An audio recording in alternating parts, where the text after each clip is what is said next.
Most people don't really fear death itself. What they fear is leaving before their life is finished. Deep down, there's a quiet feeling inside us that we were meant to start something important, and we haven't completed it yet. That's why the thought of dying feels so unsettling. But history gives us a different picture. The Apostle Paul once said he was ready to go because he had finished his course, which raises a deeper question. If finishing your purpose changes how you face the end, then what does real success in life actually mean? Take a moment and think about the choices people make every day. The careers they chase, the clothes they wear, the things they fight for, and sometimes the things they destroy themselves trying to obtain. On the surface, it all looks random, millions of decisions happening all over the world for a million different reasons. But beneath all that noise, there's something quieter, something deeper guiding human behavior. Most people don't realize it, but every human life is quietly orbiting around a small set of questions. Questions so powerful they shape entire civilizations. Questions that influence the way people think, dream, compete, and sometimes even hurt each other. In fact, you could take the complexity of human life, our ambitions, our conflicts, our goals, even many of our social problems, and trace them back to just 5 questions. 5 simple questions. Yet they are some of the most difficult questions a human being can face. And whether we realize it or not, every person on this planet is trying to answer them. You may not wake up in the morning and say them out loud. Most people don't. But they are there sitting quietly in the background of every decision you make. They are the invisible forces behind your life. The first question is the most personal one. Who am I? It sounds simple when you hear it, but when someone really sits down and tries to answer it honestly, it becomes one of the hardest questions imaginable. Because this question isn't asking for your name. It's asking about your identity. Who are you really beneath your job title, beneath your social status, beneath the labels people have placed on you? Most people never fully answer this question. And when that happens, something interesting begins to occur. Instead of discovering who they are, they begin borrowing pieces of identity from the world around them. They imitate the people they admire. They follow trends. They wear symbols and brands that represent someone else's image. They shape themselves around what society applauds. And slowly, without even realizing it, many people begin living someone else's version of life instead of discovering their own. That's what makes the question, "Who am I?" so powerful. When it remains unanswered, people start searching everywhere else for identity, and that search can drive an enormous amount of human behavior. The second question sits right beside the first one. Where am I from? At first, most people think this question is about geography or ethnicity. They point to a country, a city, a culture, a family background. But the deeper meaning of the question goes beyond that. It's really about origin. Because here's the strange thing about identity, you cannot fully understand who something is until you understand where it came from. Think about any object for a moment. If you want to know what it's designed to do, you usually trace it back to its source, the person or system that created it. Human beings sense this instinctively. So deep down, people are always wrestling with that question of origin. Where did I really come from? What is the source behind my existence? Without clarity there, the question of identity often stays unresolved. And when identity and origin remain uncertain, life starts to feel confusing. Which brings us to the third question. Why am I here? This one might be the most important of all, because now the search moves from identity to purpose. Why was I born? Why do I exist at this particular moment in history? Is there something specific I'm meant to contribute? Or am I just drifting through life by accident? People spend decades wrestling with this question sometimes without even realizing that's what they're doing. It shows up in the careers people pursue. It shows up in the passions they chase on weekends. It shows up in that quiet feeling many people get late at night, the sense that there must be more to their life than what they are currently doing. When purpose remains unclear, people often try many different paths, hoping one of them will finally feel right. Sometimes they succeed, but many people keep searching. Then comes the fourth question. What can I do?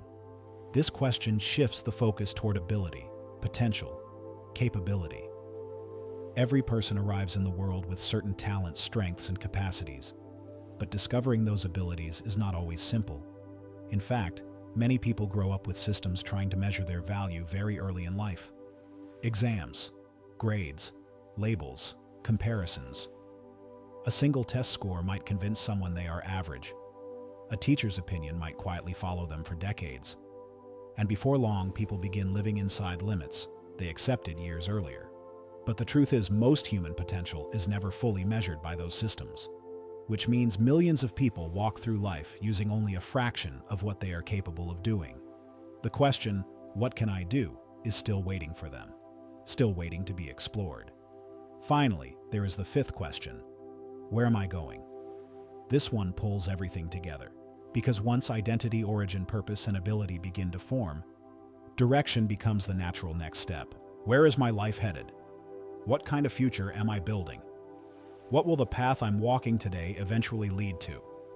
Every human being is moving towards something, even if they haven't consciously chosen the destination. And that's why this final question quietly shapes so many decisions. The goals people set, the sacrifices they make, the risks they take.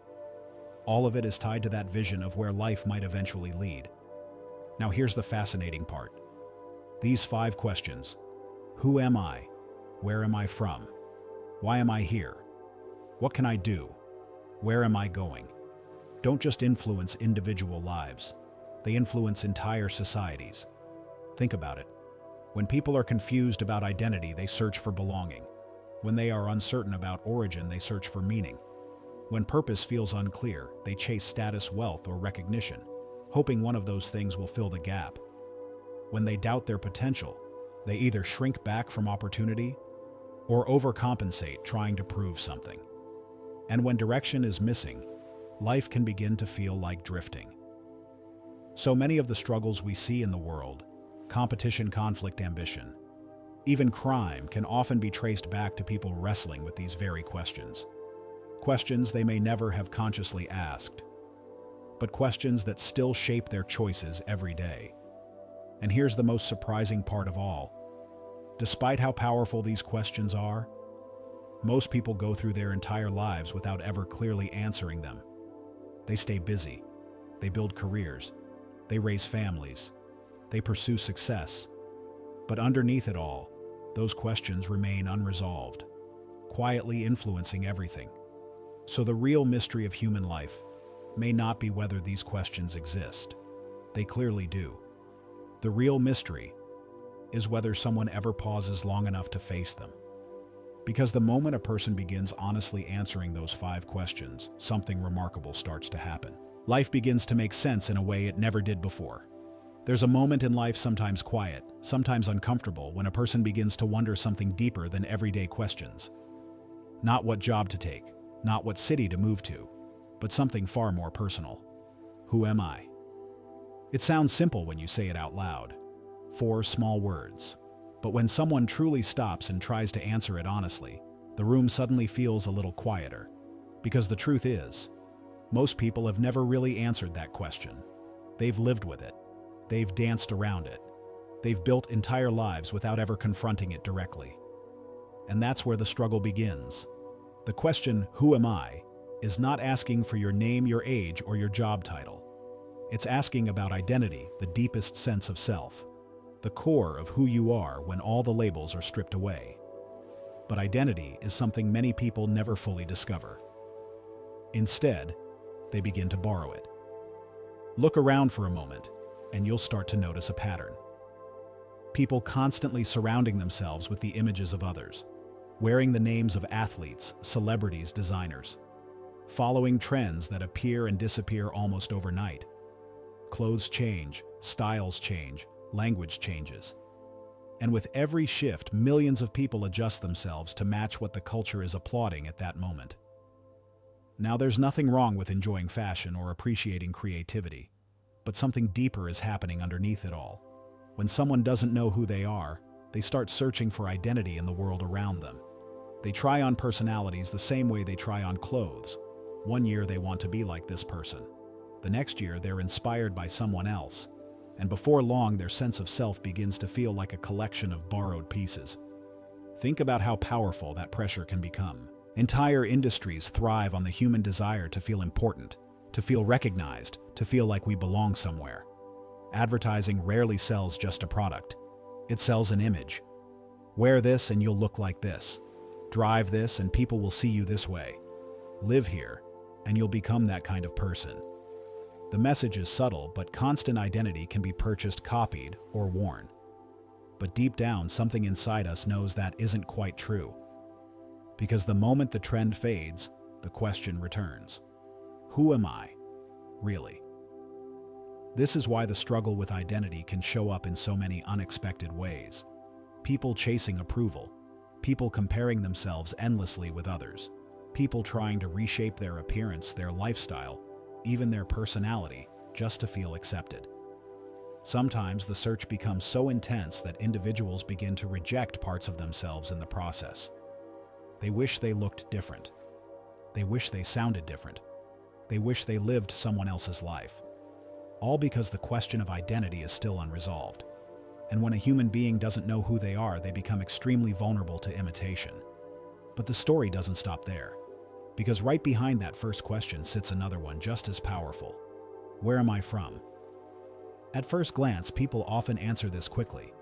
They point to their country, their culture, their ancestry. I'm from here. My family comes from there. And those answers may describe history or heritage, but the deeper meaning of the question goes further than geography. Because understanding origin is closely tied to understanding identity. Imagine discovering a mysterious object lying on a table. You might look at its shape and try to guess what it does. But the moment someone tells you where it came from, the company that designed it, the person who created it, suddenly everything becomes clearer. Origin reveals intention. And that's exactly why the question, where am I from, matters so much for human beings. Because without clarity about origin, identity remains incomplete. Many people try to define themselves purely by culture or ethnicity. But cultures mix, families evolve, and generations overlap. Over time, the lines become complicated. Someone might have roots from several different places, different traditions, different influences. And while those pieces are valuable parts of a person's story, they don't always answer the deeper question of origin. So the search continues. Who am I? Where did I truly come from? These two questions begin circling around each other, each one depending on the other for clarity. If you don't understand where you come from, it becomes difficult to fully understand who you are. And if you're unsure who you are, it becomes even harder to trace your true origin. It's like standing in a room with two mirrors facing each other, reflections repeating endlessly with no clear starting point. That confusion can shape the way people move through life. Instead of building identity from within, they begin collecting it from outside sources, family expectations, social labels, professional roles, or public approval. Society reinforces this pattern in subtle ways.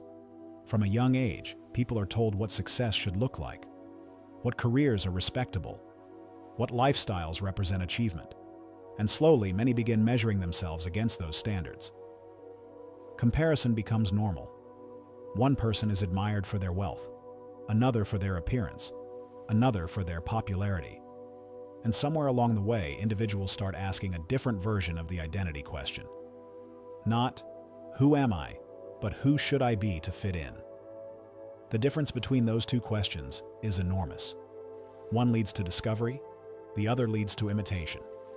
And imitation can quietly distance people from their authentic selves. Think about how often people say things like, I wish I had their life, or if I could just be like that person. It sounds harmless at first, but underneath it sits a quiet assumption that someone else's identity is more valuable than our own. Yet the strange irony is that the world doesn't truly need copies. It needs originals. But discovering that originality requires courage, because it means stepping away from the comfort of comparison. It means facing the identity question without borrowed answers. And that can feel uncomfortable at first, because once a person begins asking, who am I really? They also begin realizing how much of their life may have been shaped by external expectations, the career chosen to please others, the style adopted to gain approval. The habits developed simply because everyone else was doing the same thing. But as challenging as that realization might be, it also opens the door to something important.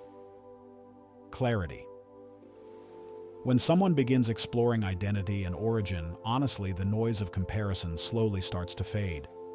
The pressure to imitate begins losing its grip, and something deeper begins to emerge, a sense that life might have been designed for more than simply blending into the crowd. Because once a person understands who they are and begins to grasp where they truly come from, another question naturally rises to the surface. A question that may be even more powerful than the first two. If this is who I am, and this is where I come from, then why am I here? That question moves the search beyond identity and origin into something even more meaningful: purpose. But purpose can't be understood clearly until the foundation beneath it becomes stable. Because before someone can discover why they exist, they first have to stop trying to become someone else. They have to meet themselves. Once someone begins wrestling honestly with identity and origin, another question slowly rises from beneath the surface. It's a question that has followed humanity for thousands of years. A question people whisper to themselves during quiet moments of reflection. Why am I here, not just here in this room, or in this city, or in this moment of time, but here, on this earth? Why was I born at all? For many people, this question arrives unexpectedly. Sometimes it appears in the middle of success when everything on the outside seems to be working, but something on the inside still feels unsettled. Other times it appears during frustration when life begins to feel like an endless routine. Wake up, go to work, come home, sleep, and repeat. At first, people may try to ignore the question. Life is busy. There are bills to pay, responsibilities to manage, expectations to meet. But the question rarely disappears completely. It waits, and eventually it comes back. Why am I here? This is the question of purpose. And purpose is different from activity. Many people are active. They stay busy every day. But being busy is not the same as living with purpose. Purpose is deeper than motion. Purpose asks whether your life is aligned with the reason you exist in the first place. The strange thing is that most people never fully answer that question. They move through life reacting to circumstances rather than discovering intention. Think about how early in life society begins guiding people towards certain paths. Children are told what success looks like. They're shown which careers are respected, which talents are rewarded, which achievements are celebrated. And then the measuring begins. Tests, grades, evaluations, scores. On the surface, these systems are designed to help people grow. But over time, something else can happen. Those measurements slowly begin defining a person's sense of possibility. A student takes an exam and receives a grade. Maybe it's an A. Maybe it's a C. But the number starts carrying more meaning than it should. Soon someone whispers an opinion. You're good at this. Or, you're not very strong in that area. And without realizing it, the label begins to stick. One test becomes a judgment. One judgment becomes a belief. And eventually the belief becomes a limit. The tragedy is that many people are still living inside those limits years later. Imagine that for a moment. A comment from a teacher 20 years ago still echoing in someone's mind. A report card that convinced them they weren't creative, or weren't analytical, or weren't talented enough. But human potential is far more complex than a single exam can measure. A test can capture a moment of performance. It cannot capture the full depth of a human mind. And yet millions of people quietly accept those measurements as permanent truths. They shape their entire lives around them.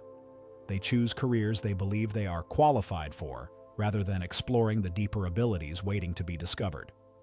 They avoid risks because they once heard they weren't capable.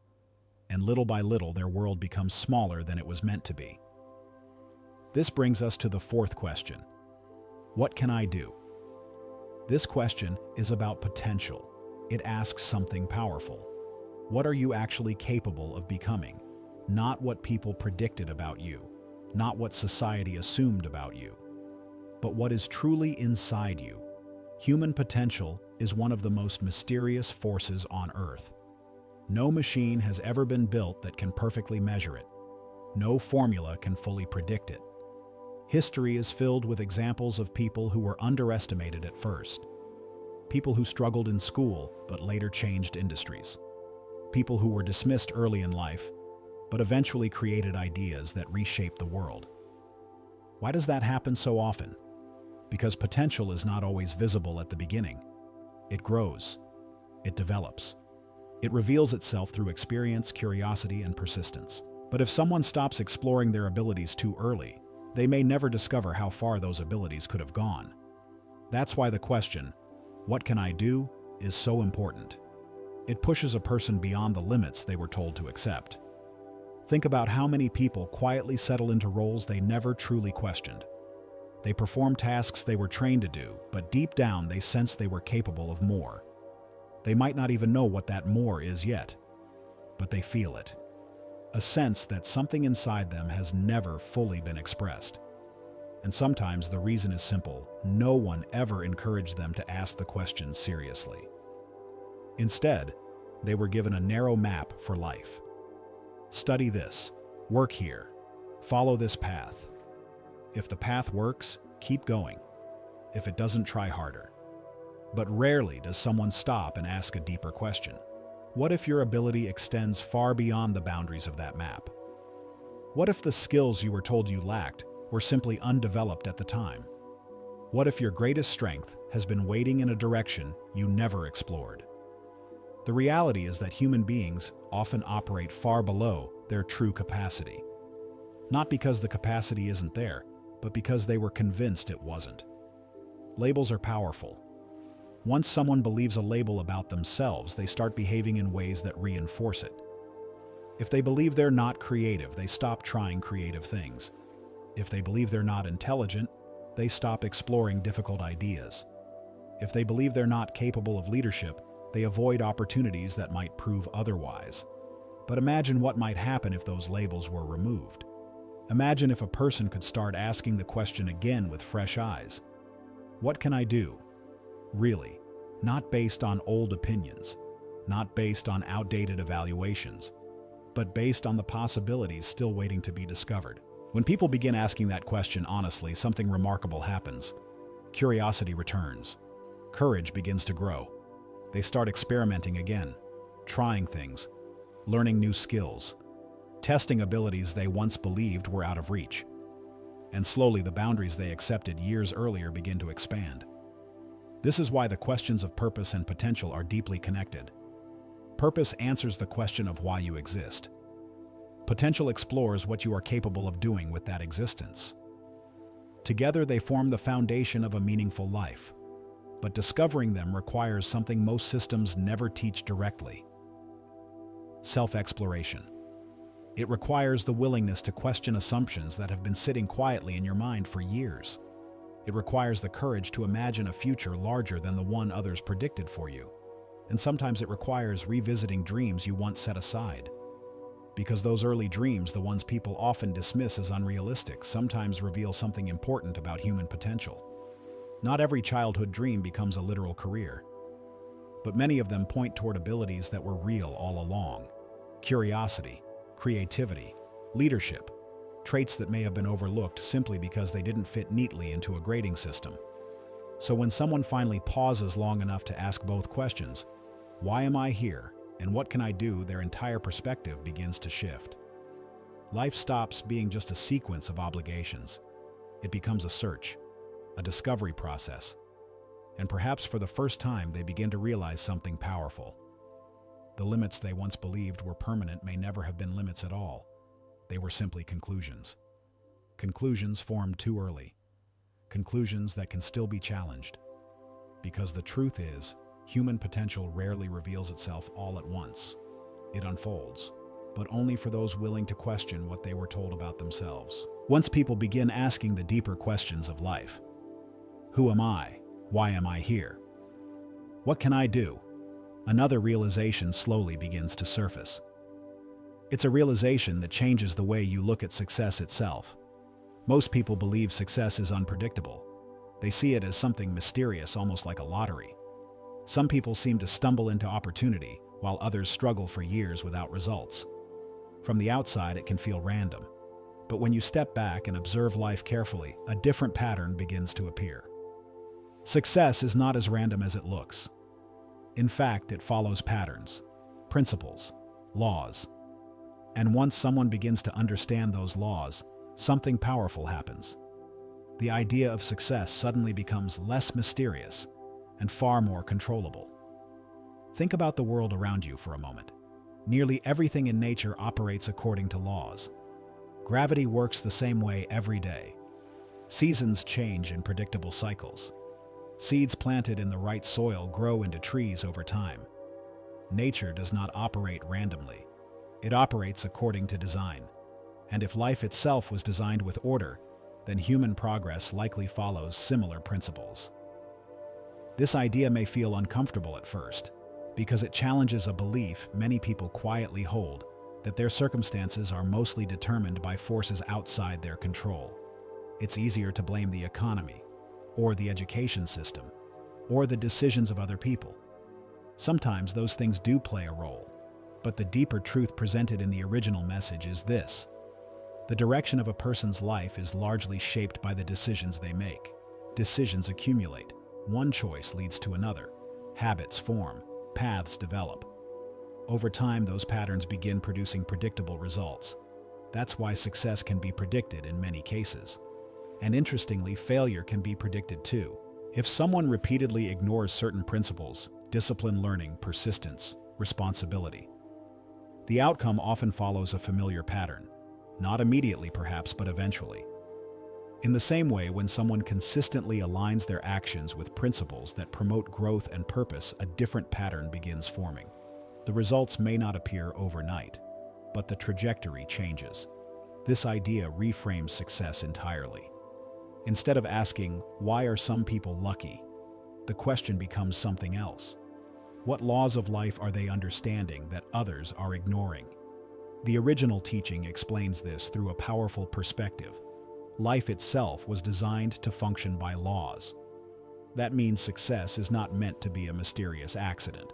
It is meant to be something that can be learned, something that can be developed, something that can be chosen through consistent decisions. But embracing that idea requires something many people resist at first: responsibility. Because if success follows laws, then it also means we cannot place the entire responsibility for our lives on someone else's shoulders. It becomes harder to say, this is happening because of them. Instead, a more difficult question appears. What decisions brought me here? That question can feel uncomfortable, but it is also empowering. Because the moment someone realizes their decisions shape their future, they also realize something else. The future is still flexible. It can be redirected. Think about the way small decisions influence life over time. One choice to learn a new skill. One decision to read instead of scroll. One step toward developing an ability that was previously ignored. None of these actions look dramatic in the moment, but months and years later they begin producing visible results. The opposite is also true. Small decisions to delay growth, avoid effort, or blame circumstances slowly shape a different outcome. That's why the original message insists that people must stop blaming others for the condition of their lives. Blame may feel comforting in the moment, but it also keeps a person stuck. Responsibility, on the other hand, opens the door to change. Because if decisions created the current situation, new decisions can begin shaping a different one. Another powerful idea presented in the original script is that success is actually beneficial not just for individuals, but for the design of life itself. In other words, the system was built for things to work well. Consider how creators treat the things they produce. When a company builds a product, they want that product to function successfully. Its success reflects on the reputation of the one who made it. The same principle appears throughout creation. Systems are designed to function effectively. When they do, the designer's intention is fulfilled, and when they don't, the system attempts correction. Understanding this shifts the way people view their potential. Instead of seeing success as something reserved for a few fortunate individuals, it begins to look like something built into the structure of life itself. The challenge is not whether success is possible. The challenge is whether someone chooses to learn the principles that produce it. Think about how many areas of life follow this pattern. Health improves when certain habits are followed consistently. Skills improve when practice is applied over time. Relationships grow stronger when effort and communication are present. None of these outcomes are random.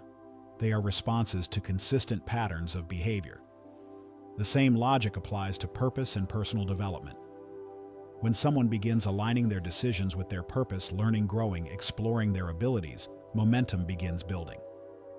And slowly, success starts to feel less like a distant dream and more like a natural progression.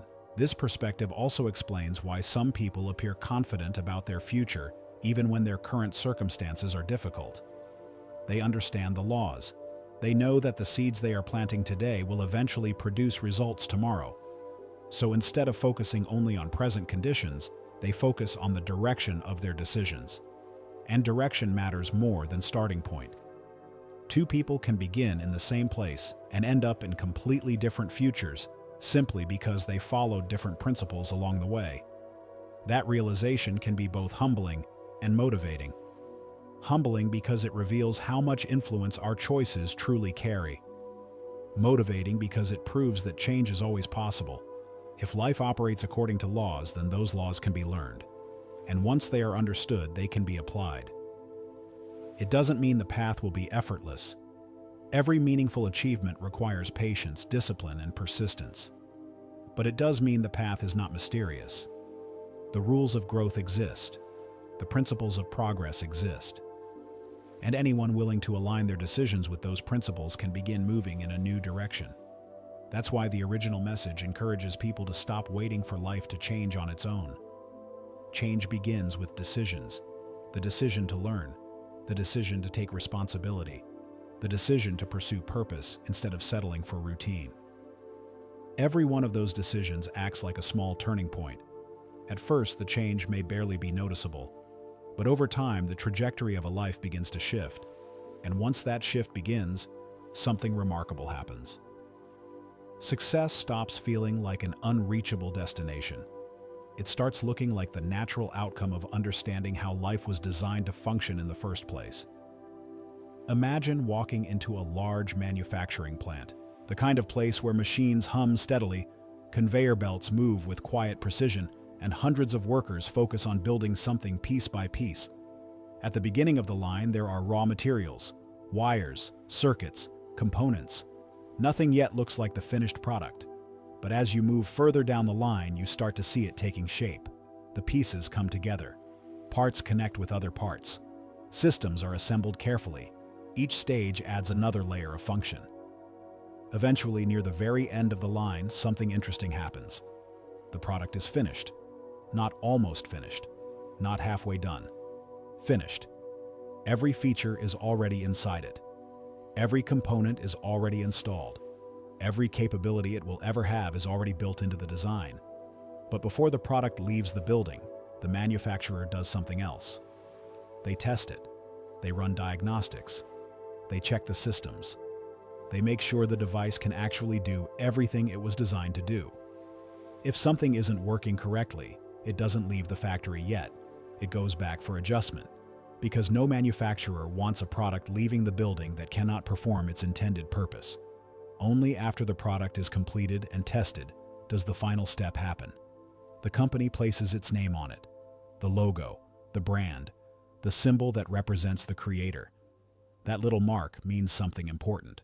It's the manufacturer's way of saying, this carries my image, this represents my work. But notice the order. The name doesn't go on the product at the beginning of the process. It goes on at the end. When the product is finished, when it has already been designed, assembled, and tested. Now take that picture and shift it towards something deeper. The original message presents a striking analogy. Human beings are like products created by a manufacturer, not in the sense that we are mechanical objects, of course, but in the sense that we were designed intentionally. And if that is true, then something remarkable follows from it. Just like the product on the factory line, human beings were not sent into the world incomplete and waiting to discover what they were meant to do. The design came first. Purpose came first. The abilities required to fulfill that purpose were built into the design from the beginning. In other words, people do not arrive empty and then begin searching the world hoping to find meaning somewhere outside themselves. they arrive with meaning already embedded within them. Think about how different that idea is from the way many people view their lives. So often, people grow up believing they must wander through the world, hoping to stumble across their purpose by accident. They imagine purpose as something hidden out there somewhere, something they must chase, capture, or discover through endless searching. But the analogy of the manufacturer suggests something else entirely. Purpose was never missing. It was already installed. The challenge is not finding it in the outside world. The challenge is uncovering what has been inside all along. This idea also explains why certain dreams and abilities seem to appear so naturally in some people.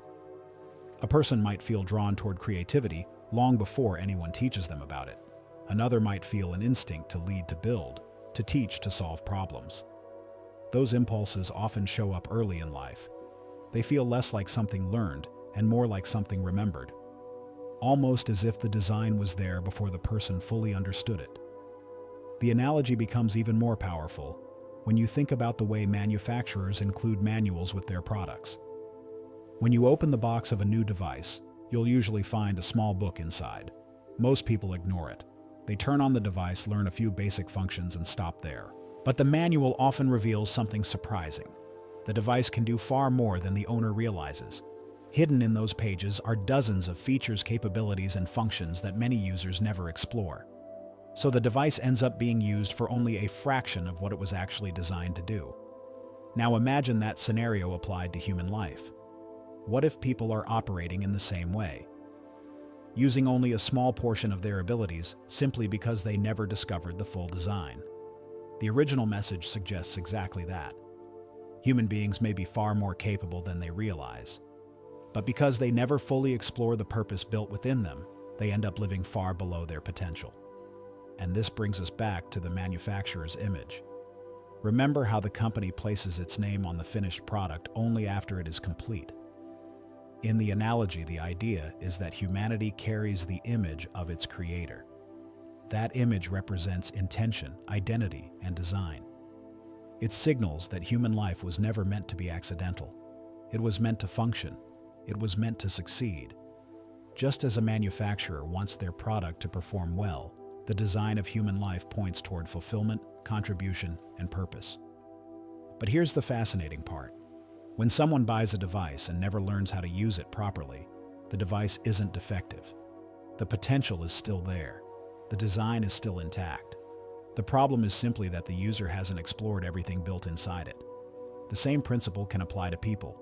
A person may spend years believing they lack ability or direction, but that doesn't necessarily mean the design itself is flawed. It may simply mean the deeper functions haven't been discovered yet. Once someone begins exploring those deeper layers, once they start asking the bigger questions about identity, purpose, and potential, something begins to change. The design starts revealing itself. Abilities emerge. Passions become clearer. Direction begins forming. And suddenly the idea that life has meaning no longer feels like a distant theory. It starts to feel like a design waiting to be activated. That's the heart of the analogy. Human beings are not unfinished projects wandering the world, hoping to accidentally discover a reason to exist. They are more like carefully designed creations sent into the world, already carrying the purpose they were meant to fulfill. The journey of life, then, is not about searching endlessly for meaning outside yourself. It's about discovering the design that was there from the beginning. At some point in life, almost everyone asks the same quiet question, even if they never say it out loud. Is this really what I'm supposed to be doing with my life? The question often appears late at night after a long day of work, when the noise fades and the mind finally slows down. On the surface, everything may look stable. There's a job. There's a paycheck. Responsibilities are being handled. But somewhere inside, a deeper feeling lingers, the sense that something important is missing. Part of that feeling comes from a simple misunderstanding that many people carry throughout their lives, the belief that a job and their true work are the same thing. But they are not the same. A job is something you are hired to do. It is an arrangement between you and an organization. You exchange your time, energy, and skills for income. Jobs are necessary. They help people survive, support families, pay bills, and keep society functioning.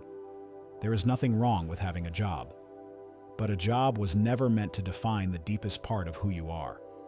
Your true work is something different entirely. Your true work is connected to the purpose built into you. It is the expression of the abilities, passions, and gifts that were placed inside you long before you ever filled out a job application. A job may give you a paycheck, but your true work gives you fulfillment. And the difference between those two things can shape the entire experience of a person's life. Think about how many people wake up every morning already feeling tired. Not just physically tired, but emotionally drained. The day hasn't even started yet, and the weight of routine already feels heavy. Often that exhaustion doesn't come from working too hard. It comes from working in a way that doesn't align with who the person truly is. When someone spends most of their time simply surviving, doing whatever is necessary to maintain stability, the deeper part of their design remains unused. It's like owning a powerful instrument, but never learning how to play the music it was designed to produce. The result is a quiet frustration that many people struggle to explain. They are working constantly, yet something inside them feels unexpressed. This is where the distinction between a job and true work becomes important. A person can lose a job. Companies close. Positions disappear. Economies shift. A role that existed yesterday may not exist tomorrow. That is the nature of employment. But your true work is different. Your true work cannot be taken away because it is not something someone else gave you in the first place. It is something you were born with. It lives in your abilities, your perspective, your way of solving problems, your unique way of contributing to the world. Even if circumstances change, the capacity to express that work remains inside you. History is full of people who lost positions, resources, or opportunities, yet still found ways to express the deeper purpose within them. They adapted. They shifted direction. But the work itself never disappeared because it was part of who they were. Understanding this can completely change how someone approaches their life. Instead of asking only, "What job should I get?" the question becomes much deeper. What work was I designed to do? What ability inside me has been waiting to be expressed? Sometimes a job and true work eventually align. A person may discover a role that allows them to use their natural gifts every day. When that happens, work begins to feel energizing rather than draining. But even when the two are not perfectly aligned, yet recognizing the difference matters. Because once someone becomes aware of their true work, they stop measuring their entire identity by the job title printed on a business card. They start looking beyond survival toward expression, beyond income toward impact. And something interesting happens when people begin moving in that direction. The fatigue that once dominated their days slowly starts to fade. Energy returns. Curiosity grows. Because deep down, human beings were not designed merely to exist and endure routines. They were designed to create, contribute, and express something meaningful. A job may help you live, but your true work is what makes you feel alive. There is a moment in almost every person's life that quietly disappears with time. It usually happens somewhere in childhood, long before responsibilities, expectations, and worries about survival begin to shape the direction of our lives. In those early years, when someone asked a simple question like, "What do you want to be when you grow up?" the answers often came quickly and without hesitation. Children rarely struggle with that question. They answer with excitement. They imagine boldly. One child says they want to build things that change the world. Another dreams of creating music, discovering new places, helping people, inventing something that has never existed before. Their eyes light up when they talk about it, because at that age, their imagination has not yet been restricted by the opinions of others. In those moments, something important is happening. A glimpse of purpose is often being expressed long before the person fully understands it. But as the years pass, something begins to change.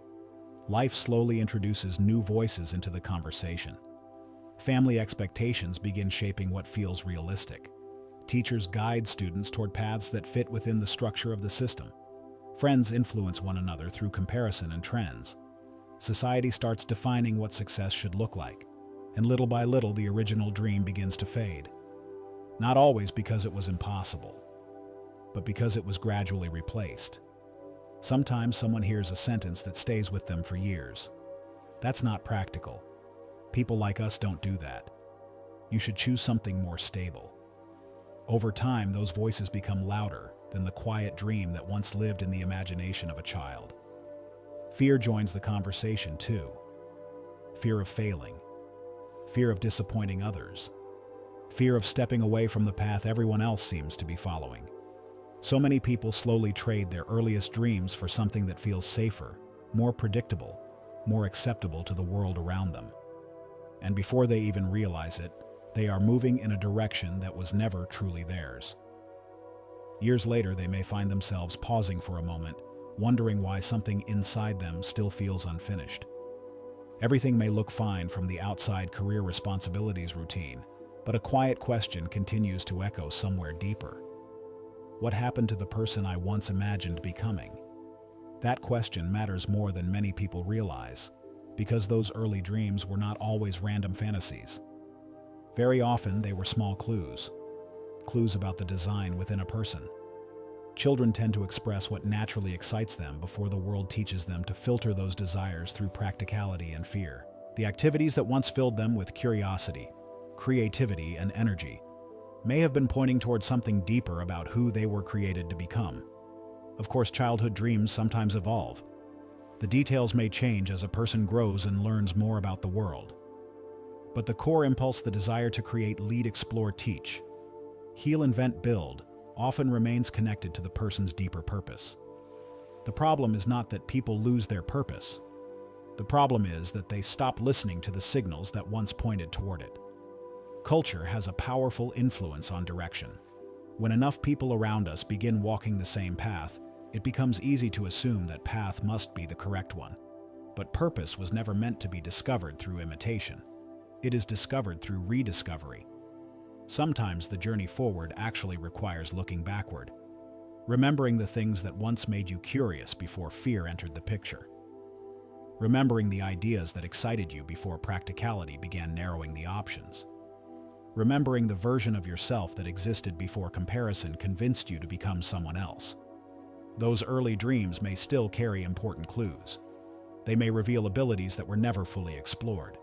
They may point toward passions that were temporarily buried under years of routine and responsibility. And reconnecting with them does not mean abandoning everything you have built. It simply means asking a new question about the direction of your life. What part of the original dream is still alive inside me? Because sometimes the path back to purpose begins with a memory of the person you once believed you could become. And when someone allows themselves to revisit that memory honestly, they often realize something surprising. The dream never completely disappeared. It was simply waiting for them to notice it again. Maybe the most important realization is this: your life was never meant to be an accident. Somewhere within you is a purpose that no one else can replace, a work that only your life can express. Sometimes all it takes is a quiet moment to pause, to remember the dreams that once felt natural, and to reconsider the direction you're walking today. And if reflections like this resonate with you, feel free to stay connected simply by liking the video and subscribing for more conversations like this.